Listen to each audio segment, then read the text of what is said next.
This one feature on MyFitnessPal was a game changer for me on my 40-pound weight loss journey. I know that weighing and tracking your food can be super overwhelming, especially if you're a beginner, but this one tip definitely helped me, and I hope it helps you too. I'm super excited to be partnering with MyFitnessPal for this video. When they say abs are made in the kitchen, they are not lying. I was hoping that wasn't the case. Let's say I want to have these waffles every day for the next week. I'm gonna go ahead and create a meal. You want to click over more on the bottom right of your screen, and then you want to scroll down to My Meals, Recipes, and Foods. As you can see in Meals, I have 2 meals logged. These are my Vega Sport waffles made with protein powder being Vega Sport, and then I also have my Chipotle order. But let's focus on these waffles. What's so cool about this feature is that if you're the kind of person that has these meals consistently, you can just go ahead and log this meal instead of adding each individual ingredient manually every time you have it. At the top right corner of the screen, you would go ahead and click the check mark and you would add it to breakfast. I'm gonna create a new meal for my protein waffle since I'm using a different protein powder. So on the bottom of the screen, you'll see create a meal. You want to click that. The cool thing is you can add a photo from your camera roll, totally optional. I'm gonna do Vega protein waffles. For meal items, this is where you want to add your meal.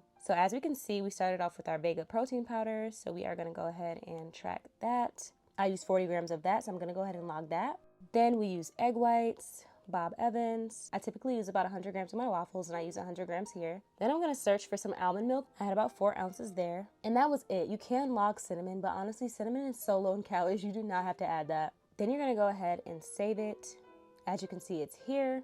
I'm gonna go ahead and add a photo. And boom, there we have it. This tip is going to be super helpful for people that eat a lot of the same foods every day. I've been using MyFitnessPal for over a year and I've lost over 40 pounds. A big part of that journey was learning how to weigh and track my food accurately.